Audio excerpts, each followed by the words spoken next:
Merdeka. Firman Tuhan pada minggu ini bertepatan dengan hari ulang tahun negara kita yang ke-80, tertulis dari 1 Petrus pasal 2 ayat 11 sampai dengan 17 dengan topik hiduplah sebagai orang merdeka. Mangulu songon nguluni akka nong malua. Demikian bunyi firman Tuhan buat kita. Saudara-saudaraku yang kekasih, aku menasihati kamu supaya sebagai pendatang dan perantau, kamu menjauhkan diri dari keinginan-keinginan daging yang berjuang melawan jiwa.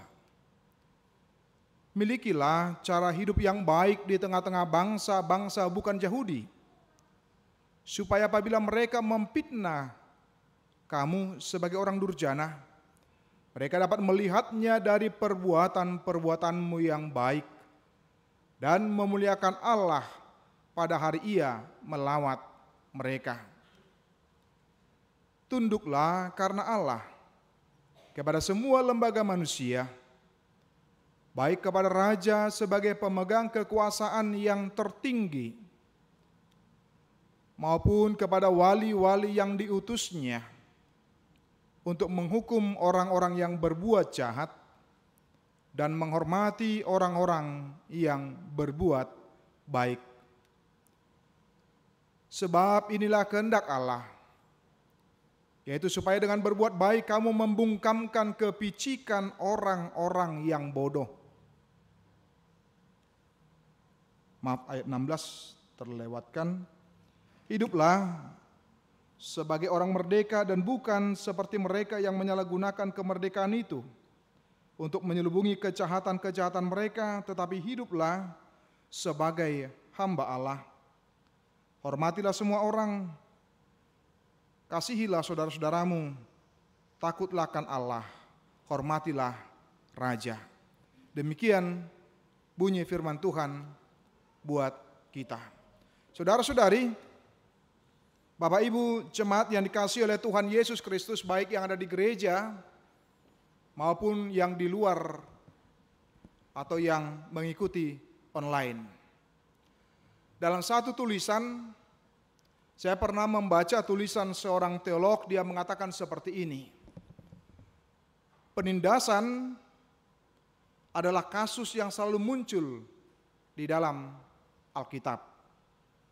Bahkan diperkirakan ada 90% dari sejarah bangsa Yahudi dan kemudian orang Kristen yang ada di dalam Alkitab adalah sejarah penindasan, baik oleh sesama bangsanya maupun oleh bangsa lain. Ternyata kita menemukan Bapak Ibu dan orang muda bahwa dalam Alkitab kita menemukan di dalamnya terjadi juga penindasan demi penindasan. Kita menemukan memulai dari ketika bangsa Mesir menguasai, memperbudak daripada orang-orang Israel pada waktu itu selama 430 tahun. Tetapi sayangnya ketika mereka sudah dibebaskan, ketika mereka sudah dimerdekakan oleh Tuhan, pengalaman yang berharga itu tidak menjadi titik tolak, titik berangkat bagi mereka. Bagaimana memperlakukan sesamanya dengan baik, dengan benar. Kita menemukan juga dalam perjanjian lama bagaimana sesama mereka, orang-orang Israel di antara sama mereka juga terjadi penindasan. Yang kuat menguasai yang lemah, yang kuat berbuat sewenang-wenang, yang berkuasa bertindak sesuka hati. Karena itu, seperti yang kita ketahui bagaimana seperti yang kita temukan dalam Alkitab, Nabi Amos yang paling keras berbicara tentang keadilan, kebenaran, dan penghormatan terhadap sesamanya tanpa memandang status dan latar belakangnya. Tapi ketika Nabi Amos mengatakan hal itu terulang kembali dan terulang kembali, dan tidak hanya di situ, bagaimana seperti yang kita tahu dalam perjanjian baru, bagaimana orang-orang Romawi menguasai orang-orang Yahudi, menjajah mereka, dan bagaimana kemudian orang-orang Yahudi juga bertindak hal yang sama terhadap para pengikut Kristus. Baik orang Yahudi maupun non-Yahudi seperti yang ada dalam nats ini. Bahkan ratusan tahun, 3 abad lamanya, Bapak Ibu orang muda, bagaimana orang yang percaya itu senantiasa diburu, diintimidasi, dikejar, ditangkap dan diperlakukan secara tidak manusiawi. Namun kita melihat Bapak Ibu, kita mengatakan bahwa ternyata dalam Alkitab seperti yang disebutkan, tidak ada penindasan yang abadi di tengah-tengah dunia ini. Ternyata penjajahan itu selalu kalah oleh karena kemerdekaan, oleh karena perjuangan di dalamnya. Bahkan penindasan dan penjajahan terberat dan tersulit dalam kehidupan orang percaya, yaitu atas dosa, itu sudah dikalahkan dan ditaklukkan oleh Kristus dan memberikan kita kemerdekaan dan kebebasan. Sehingga ini menjadi pelajaran bagi kita dalam kehidupan kita. Supaya apa?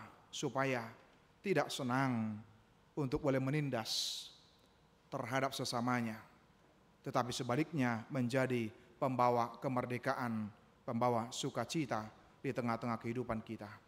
Ketika ada yang ditanyakan, Bapak Ibu orang muda, adakah sesungguhnya orang yang senang ditindas, dijajah? Saya yakin tidak ada satu orang pun. Ate, nang mata itu nate,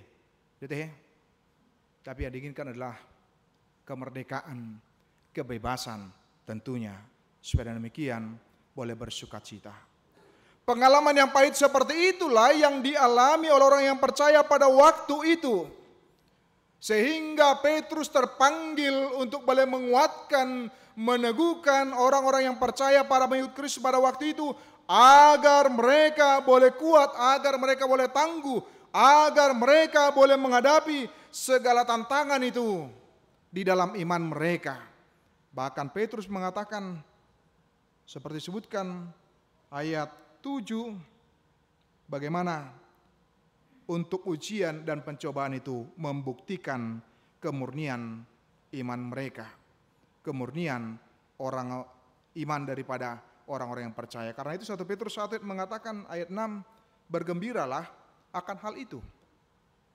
Sekalipun sekarang ini kamu seketika harus berduka cita oleh berbagai-bagai pencobaan, oleh berbagai-bagai tantangan, oleh berbagai-bagai rintangan.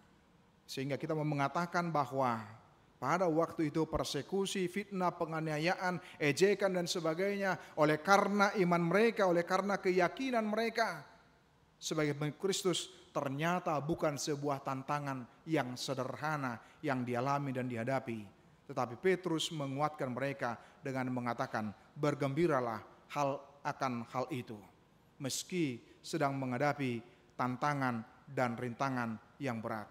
Bagaimana dengan kita Bapak Ibu, orang muda dan sebagainya? Seperti yang kita tahu, bahwa akhir-akhir ini sepertinya semakin marak dengan tindakan intoleransi. Kita menemukan bagaimana rumah retreat yang di Sukabumi, bagaimana rumah doa, bahkan mereka tidak peduli siapa yang ada di dalam sana. Bagaimana jiwa daripada anak-anak itu tertekan. Mereka tidak mau ambil pusing dengan itu. Yang penting mereka melakukan apa yang mereka menurut mereka itu dari sebagian kecil pemahaman mereka adalah sesuatu yang membuat mereka sebagai pemilik daripada negara ini. Pemahaman yang tidak benar, pemahaman yang tidak pas. Bahkan yang terakhir Bapak Ibu, saya menemukan yang dekat dengan kita,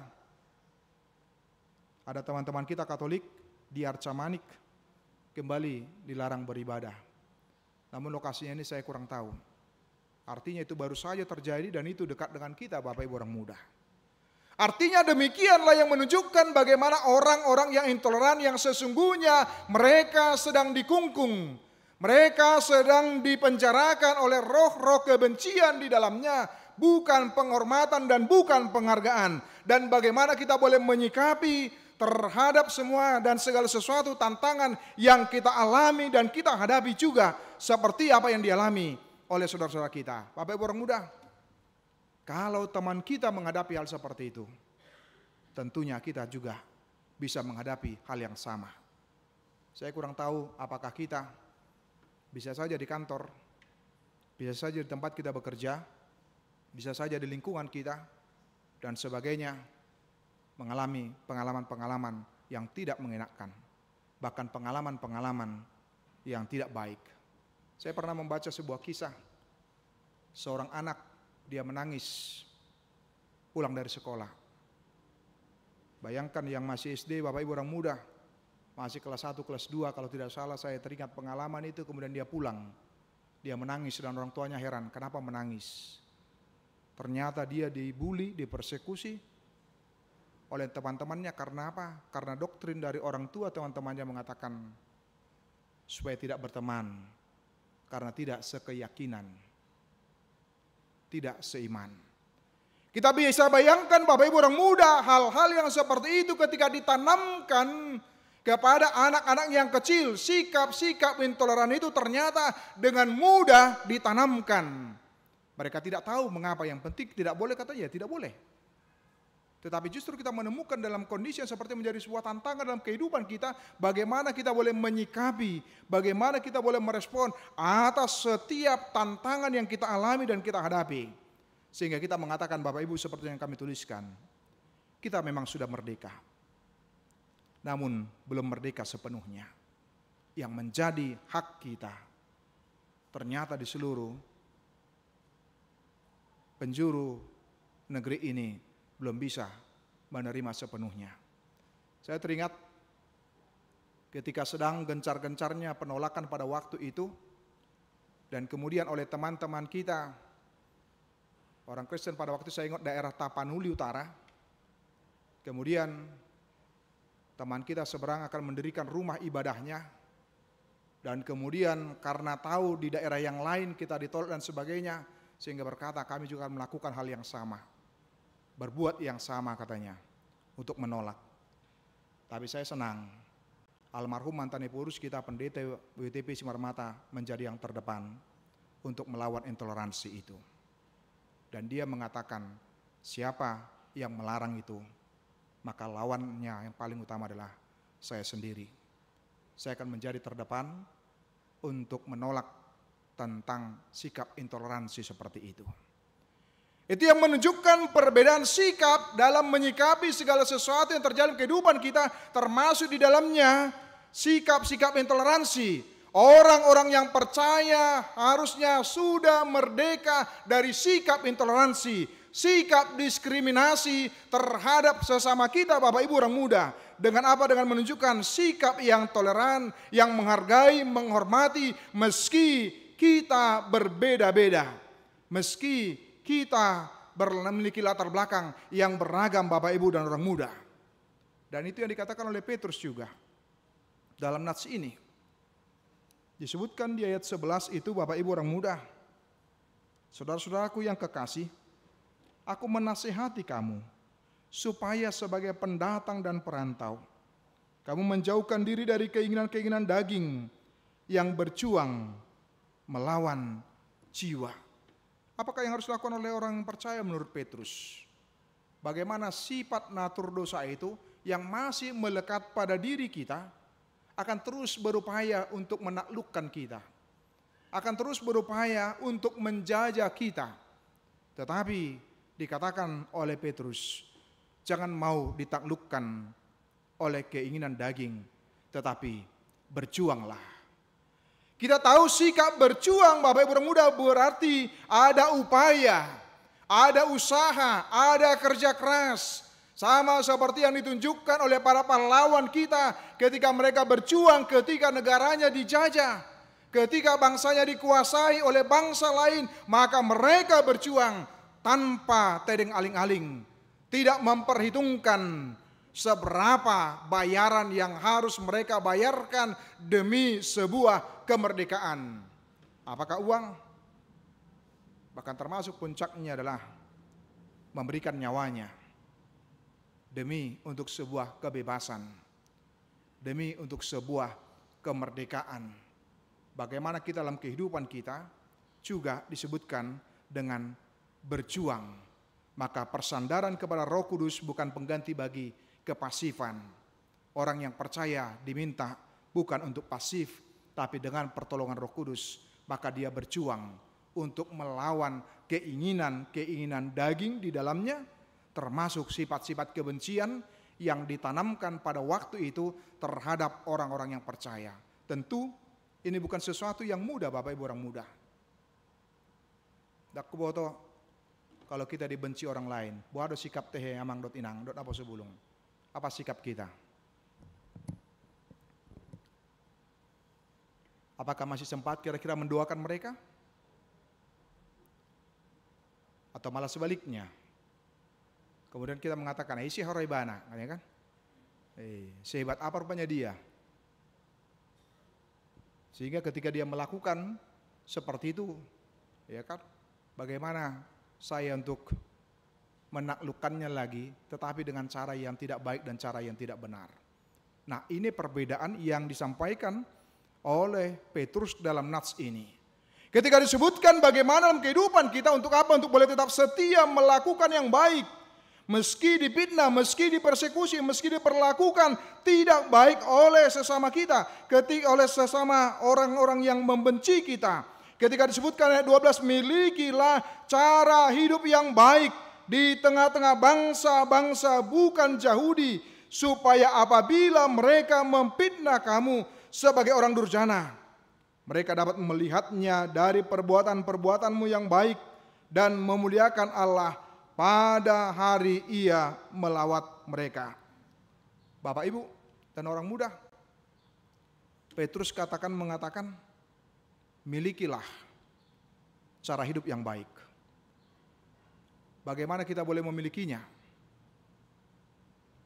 Menunjukkan identitas kita, keberadaan kita, diri kita. Dengan apa? Dengan konsisten dan setia untuk setia melakukan yang baik. Tantangan terbesar dalam melakukan yang baik sesungguhnya bukan pada orang lain, Bapak Ibu orang muda, tetapi keberanian kita dalam menaklukkan diri kita untuk menunjukkan diri kita sebagai orang yang sudah merdeka dengan tetap setia, dengan tetap konsisten melakukan yang baik walau mengalami perlakuan yang tidak baik.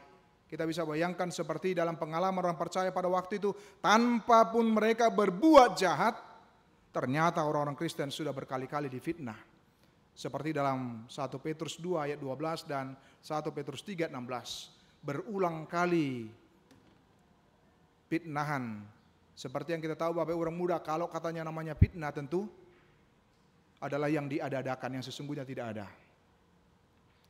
Karena itu mengatakan fitnah itu lebih kejam dari pembunuhan katanya. Kalau fitnah itu berarti diada-adakan, meski sesungguhnya itu tidak ada. Meski sesungguhnya itu tidak benar. Nah, bagaimana kita boleh menghadapi dan boleh menjadikan semuanya seperti katakan oleh Petrus tadi, menjadi ujian akan kualitas diri kita, akan siapa kita di dalam kehidupan kita. Ingat Bapak orang muda, kalau emas dimanapun dia akan tetap, maka jangan pernah berubah. Itu dikatakan oleh firman Tuhan. Tetaplah jadi emas. Nah, tetaplah menunjukkan menjadi orang yang berkualitas iman kita. Sikap kita, perilaku kita, tindakan kita, walau apapun yang terjadi, tetap boleh menunjukkan keberadaan dan eksistensi kita untuk boleh menunjukkan keberadaan kita sebagai orang yang percaya. Menderita, namun tetap berbuat baik adalah pembelaan diri yang terbaik dan merupakan nilai tambah bagi orang yang percaya. Ketika orang melakukan yang buruk, ketika orang melakukan yang tidak baik, ketika orang melakukan yang jelek kepada kita, Bapak Ibu orang muda, kemudian kita membalaskannya, maka di mana bedanya? Tidak ada bedanya. Padahal ketika disebutkan tadi, Petrus mau mengatakan bagaimana supaya cara hidup orang yang percaya itu memiliki kualitas yang berbeda, yang tidak mudah ditaklukkan, yang tidak mudah dikalahkan, dengan berbagai tantangan, dengan berbagai rintangan, dengan berbagai fitnahan, dengan berbagai persekusi dan sebagainya. Tapi lihatlah menderita, namun tetaplah berbuat yang baik, sebagai bentuk pembelaan diri yang terbaik dan merupakan nilai tambah bagi orang percaya. Ketika disebutkan oleh Petrus tadi, maka kemudian mereka akan melihat siapa kita dan bagaimana kita, seperti yang disebutkan di ayat 16. Hiduplah sebagai orang merdeka dan bukan seperti mereka yang menyalahgunakan kemerdekaan itu untuk menyelubungi kejahatan mereka, tetapi hiduplah sebagai hamba Allah. Maka sesungguhnya siapapun kita dalam kehidupan kita harus menunjukkan keberadaan kita, diri kita sebagai hamba Allah hadir di tengah-tengah dunia ini, yang hanya taat, tunduk dan takluk kepada Allah semata, walau apapun yang dialami dan dihadapi tidak akan mempengaruhi imannya kepada Tuhan, tetapi boleh tetap konsisten dan setia, termasuk di dalamnya melakukan yang terbaik meski sedang mengalami situasi yang tidak baik-baik saja. Maka orang akan melihat, Bapak Ibu orang muda, ada nilai perbedaan di antara orang yang percaya itu dengan yang tidak percaya. Dengan apa? Dengan menunjukkan produknya dalam kehidupannya. Meski diperlakukan seperti ini, tapi boleh tetap konsisten, boleh tetap setia, boleh tetap menunjukkan ketaatan dan keberadaannya sebagai hamba Allah itu sendiri. Bapak Ibu orang muda, kalau kita menemukan dalam epistel itu, bagaimana manusia itu sering sekali tergoda untuk dan senang menguasai sesama kita. Sehingga kita bangga kalau orang itu bisa tunduk, bisa takluk kepada kita. Kemudian kita bertindak sewenang-wenang, bertindak sesuka hati terhadap sesama kita. Maka jangan bangga. Ingatlah dalam Yeremia tadi, ketidakkonsistenan mereka membuat Tuhan menjadi marah terhadap umat itu. Yang awalnya ayat 15 disebutkan akan membebaskan, tetapi ayat 16 kemudian mereka berpikir 180 derajat, berpikir ulang lagi, dan kemudian akhirnya mereka tidak membebaskan tetapi tetap menjajah sesamanya. Karena itu menjadi sebuah kegembiraan, sukacita bagi mereka ketika bisa menguasai sesamanya, bertindak dengan sesuka hati terhadap sesamanya. Tapi kita menemukan dalam firman Tuhan dalam Alkitab kita bahwa Allah tidak pernah pro kepada orang yang menindas, tetapi Allah senantiasa berpihak kepada orang yang tertindas. Dan kita terpanggil semuanya untuk apa? Bukan menindas, tetapi memerdekakan terhadap sesama kita. Mari kita lihat dari hal-hal yang sederhana di tengah-tengah kehidupan kita, Bapak Ibu orang muda. Ketika atasan kepada bawahan, ketika mungkin asisten rumah tangga, asonari ngajak ko istilah itu, asisten dua deh, rumah tangga. Karena memang konotasinya kalau pembantu itu sangat negatif dan buruk. Tapi ketika asisten, maka kemudian asisten dalamnya kita bisa menjadi mitra kita juga, walaupun hanya di rumah kita. Sehingga kita menghargai mereka bukan karena statusnya, bukan karena posisinya, tetapi menghargai mereka sebagai apa? Sebagai ciptaan Tuhan di dalam kehidupan kita.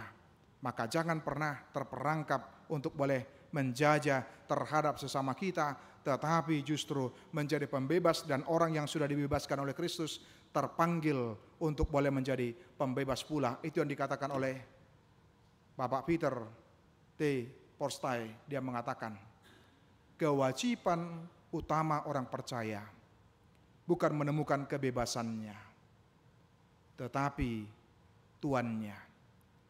Ketika kita menemukan Kristus, kita akan menemukan kebebasan yang sejati. Dan kita semuanya yang sudah ditebus, yang sudah dibebaskan, yang sudah dimerdekakan, mari kita menggunakan kebebasan yang dianugerahkan oleh Kristus itu untuk boleh melakukan yang terbaik di tengah-tengah kehidupan kita untuk memuliakan nama Tuhan. Jauhkan sifat, pikiran dalam kehidupan kita untuk boleh menindas, bahkan sebaliknya untuk boleh saling mendukung, saling menopang, saling menguatkan, saling meneguhkan terhadap sesama kita. Jangan pernah bangga ketika mampu menguasai sesama kita, tapi sebaliknya jadilah menjadi pembebas, pemberi motivasi, pemberi semangat terhadap sesama kita. Dan dalam waktu dekat, dari Paduan Suara Glorious akan melakukan malam puji-pujian di tanggal 20 Tulu, Amang Dot Inang ya, 23 ya. Nah, maka mari kita untuk boleh hadir, boleh bersama-sama. Dan saya dengar dari panitia bahwa 100 tiket itu diserahkan kepada panitia Pesta Gotilon. Dan itu dipergunakan untuk dana masuk ke Pesta Gotilon juga. Jadi manang naise Amang Dot Inang dia akan naso dapota dope boy dipangido te. Nah, ale dong man tong kontribusi na itu te amang panitia te. Iyo. So tungga beholan robuti te. Dangi buat tiket nai, dangi. So tungga pikir songon dok ni Alkitabi, dangi. Dogi masuk dangi tada isi do te, numisya tokan.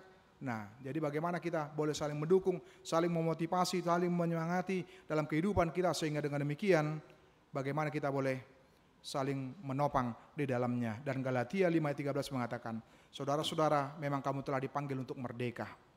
Tapi janganlah kamu mempergunakan kemerdekaan itu sebagai kesempatan untuk kehidupan dalam dosa.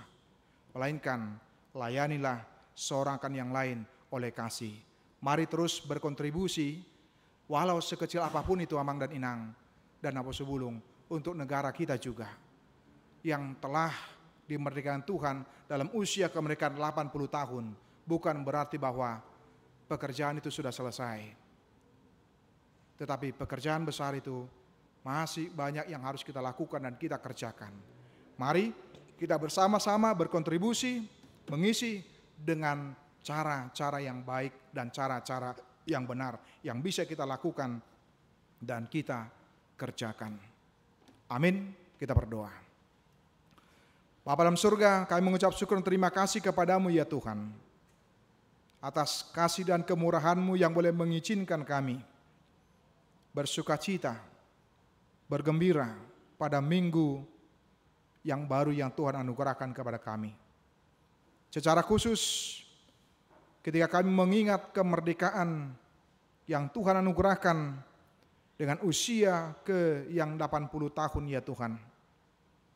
Bapa di dalam surga, Engkaulah yang mengetahui bagaimana situasi dan kondisi negara kami ya Tuhan. Biar Engkau memberikan hikmat kebijaksanaan kepada pemimpin negara kami.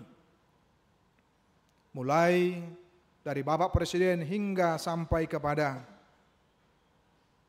Menteri, Gubernur, Bupati, Wali Kota, Camat, Kepala Desa, bahkan sampai dengan tingkat RW, RT ya Tuhan. Biar Tuhan yang memimpin sehingga boleh menuju seperti apa yang dicita-citakan oleh para pendiri bangsa kami ya Tuhan. Menjadi negara yang adil dan makmur. Tuhan, Engkau mengingatkan kami pada hari ini sebagai orang yang percaya supaya kami turut serta sebagai warga negara untuk berkontribusi, untuk melakukan apa yang bisa kami lakukan dan kerjakan sebagai wujud nyata partisipasi kami sebagai warga negara di tengah-tengah negara kami ini ya Tuhan. Dengan berbagai profesi pekerjaan kami, biarlah Engkau yang menolong kami Tuhan. Sehingga kami terpanggil berkontribusi walau sekecil apapun itu. Untuk kemuliaan nama Tuhan saja dan untuk kemakmuran, kesejahteraan bagi bangsa dan negara kami ya Tuhan. Bapa dalam surga, terima kasih, kami juga mau berdoa buat keluarga yang bersukacita oleh karena Tuhan menganugerahkan anak kepada mereka. Berkati keluarga tersebut ya Tuhan. Keluarga Sinaga Burmuti agar mereka boleh bersukacita dan bergembira Berikan hikmat kebijaksanaan kepada orang tuanya dalam mendidik, membimbing dan membesarkannya. Demikian juga dengan anak yang Tuhan anugerahkan, berkati, berikan kesehatan, pertumbuhan yang baik, secara jasmani maupun secara rohani melalui pengajaran, bimbingan dari orang tuanya. Kami juga bersukacita oleh karena jemaat-Mu yang boleh bersukacita melalui ulang tahun usia dan ulang tahun pernikahan. Terima kasih untuk setiap kebaikan yang Tuhan anugerahkan kepada setiap pribadi dan setiap keluarga. Biarlah Engkau mengingatkan kami semua bahwa umur yang panjang itu ada di dalam tangan-Mu. Dan kami boleh memakai hari-hari kesempatan waktu yang Tuhan anugerahkan dengan sebaik mungkin, dengan menghasilkan karya-karya yang terbaik di tengah-tengah dunia ini Tuhan.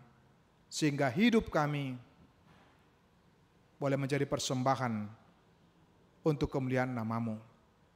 Kami juga berdoa untuk jemaat-Mu yang bergumul dengan sakit penyakit. Cara khusus yang di rumah Tuhan, mari Tuhan memberkati, memberikan kesehatan, memulihkan kondisi mereka Tuhan.